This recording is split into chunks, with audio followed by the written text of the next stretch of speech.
ઠાકુર સમાજ બાદ રાજપૂત જાગીરદાર સમાજે પણ નવા બંધારણની રચના કરી છે. ઓગળના વડા ગામે રાજપૂત જાગીરદાર સમાજનું મહાસંમેલન યોજાયું, જેમાં અલગ અલગ 7 વિભાગ માટે 15 જેટલા મુદ્દાઓ સાથે સમાજના નવા બંધારણની રચના કરવામાં આવી છે.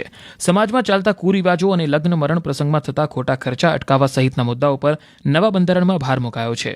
દેવ દરબાર જાગીર મઠના મહંત બળદેવનાથ બાપુની આગેવાની હેઠળ આ મહાસંમેલન યોજાયું, જેમાં સમાજના સામાજિક અને રાજકીય આગેવાનો સહિત હજારોની સંખ્યામાં લોકો ઉમટી પડ્યા હતા.